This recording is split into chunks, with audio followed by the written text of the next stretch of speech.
New hat on tonight, Jason. Go ahead.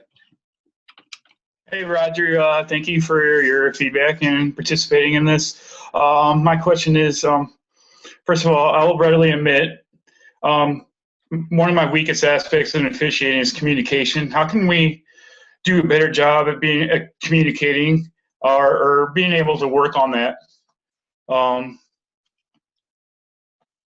That's my question. Okay, Jason, that's a great question, especially when you're new. Sometimes you don't know what to say. And even though you may want to talk and you're not a good communicator, I'm an introvert. I'm very quiet. If you ask my fiance, we go to dinner, we always sit in the back corner, or when the game's over, I want to get away from the crowd. But when you walk on that court, you got to turn into Superman, somebody you're really not. That's not you.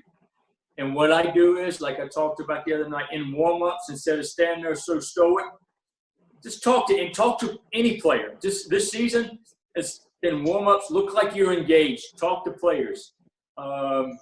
Free throws, talk to players. Coming out of timeout, just go up and talk to them. Say anything you want to do because it looks like you're engaged. Once you start talking, talk to the coaches, talk to assistant coaches, so it doesn't look like you're so uptight out there.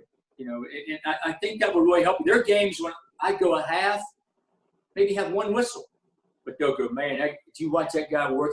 He had that game in the palm of his hand because all the other little things I did. You know, a kid's tiny shoe, and you haven't had a whistle, hit the whistle. Hold it, Bo, I'm not ready.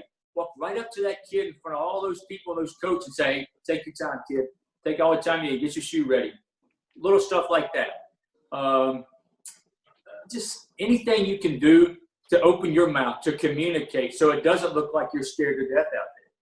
You know, and talking to your partners on timeouts, whatever it is, just do something so you're not so much in a shell. Because there'll be nights when you're with guys who seem like they have 40 whistles, you have none, and what are you thinking? I mean, I'm missing plays. I'm not very good. Nobody's talking to me. I don't know what to say. I would find me somebody to talk to. You know, so I'm not – it gets me involved in a game. But I hope that helps you out. That's a great question, though. Thank you. You're welcome.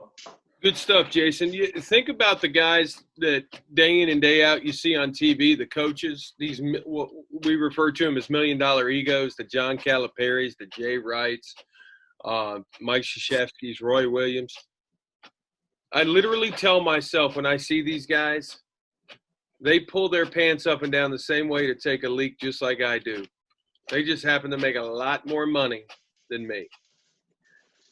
I think like that. It gets me on the level. You're not superior to me, and I'm not superior to you. So I try and present this perception of equality, even though we know Mike Krzyzewski, right? Teams in blue. Down here, Bo, Roger Ayers, every other referee in the world. Like, that's reality, but it's tied to intimidation. You can't let any coach at any level intimidate you. And that's why the first thing you can say is, Coach, I'll talk to you. I'll talk to you all night. What do you want to talk about? It's a good foundation. Donald McKinney, let's go to you, man.